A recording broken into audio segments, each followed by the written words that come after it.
The Emerald Tablet, Chapter 11, A Series of Unusual Classes. The day continued with telepathy and teleportation. Although Benjamin shouldn't have been surprised after the little he'd experienced of Heidi's telepathy skills, the class turned into nothing but the teacher testing Heidi's abilities. Mrs. Zen, telepathy teacher, was more of a nerd than Gary.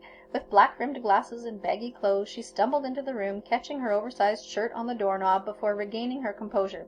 She kicked the door shut with her foot and proceeded to the large desk at the front of the room. "Good afternoon. I am Mrs. Zen, and I will be your telepathy teacher." She looked out upon the mass of students in the class. "Can anyone tell me what I'm thinking about right now at this very moment?" She studied the students. Heidi threw up her hand. "Yes, Miss Dillon?" Mrs. Zen asked. "You're thinking about the third volcano, starting from the northeast, in the ring of fire," Heidi stated. Mrs. Zen cocked her head just a little. "Exactly right. Interesting. There's never been a Year 1 Denarian who's been able to break through my first day mind shield.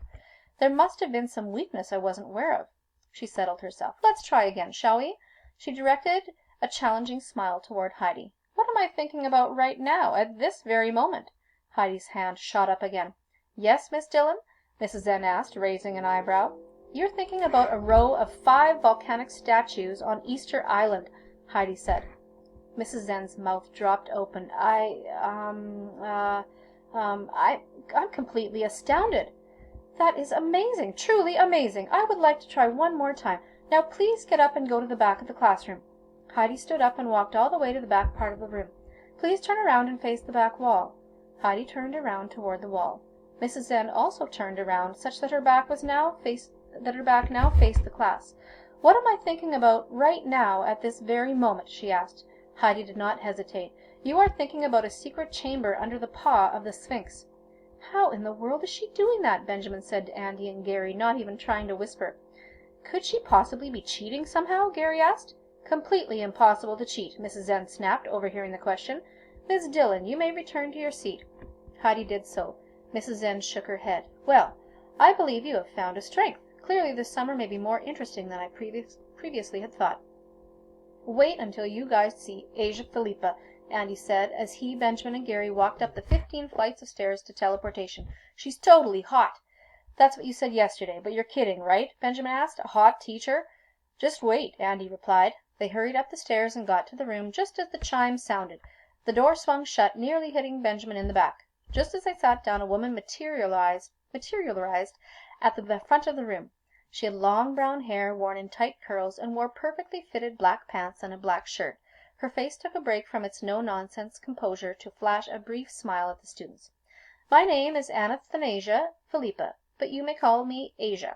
I will be your instructor for teleportation, the most difficult of subjects in this school. The study of teleportation is a gradual one. If you master the theories of teleportation, you should have no problem teleporting yourself to just about anywhere you may like. If you do not properly learn these theories, then I'm sorry to say your success rate will be low even when teleporting inanimate objects." "Wow, you weren't kidding," Benjamin thought to Andy. "She is hot." Heidi turned around and gave him a dirty look, which he chose to ignore. "Tell me about it," Andy replied. "Teleportation is the act of dematerializing an object from one location and rematerializing it to another location." "Are you sure she's dating Proteus?" Benjamin asked. "Completely sure. Can you believe it?" Andy replied.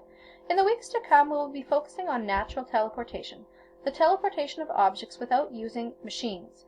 We will study complex formulas and theorems to determine proper endpoints, and we will practice on inanimate objects only.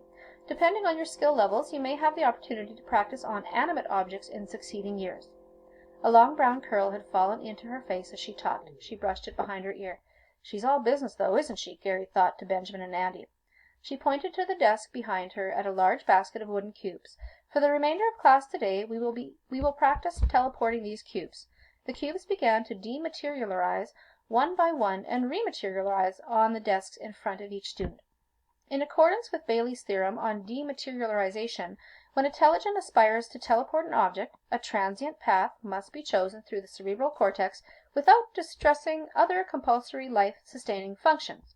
"Now please go ahead and begin." She turned away. "Do you have any idea what she's talking about?" Andy asked Gary. Gary shook his head. "I think she said when we teleport stuff we have to remember to breathe."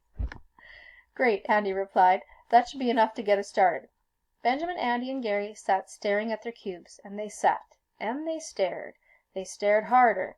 As they continued staring, Andy finally burst out laughing. "Well, I don't think my cube's going to run away from me." Gary laughed too. "I think it would be a lot faster to just move the cube with my hand, don't you?" It was pretty funny. Benjamin grinned, but kept staring at the cube. "Maybe there's some sort of secret."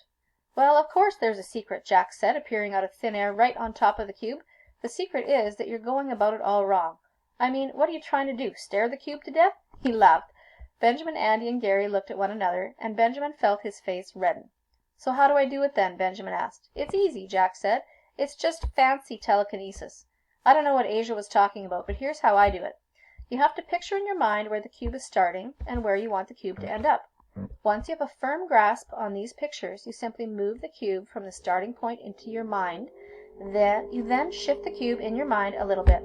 Finally, you move the cube from your mind to the ending point." Jack smiled. "Simple, huh?" "Yeah, that really clears things up," Andy replied with a smirk. "I'll just go ahead and get started." Benjamin, however, gave Jack his full attention. "You mean when the object moves, I actually have it inside my mind?" "Exactly." "But what if it doesn't fit?" Benjamin asked. "That's where a powerful mind comes in handy," Jack answered.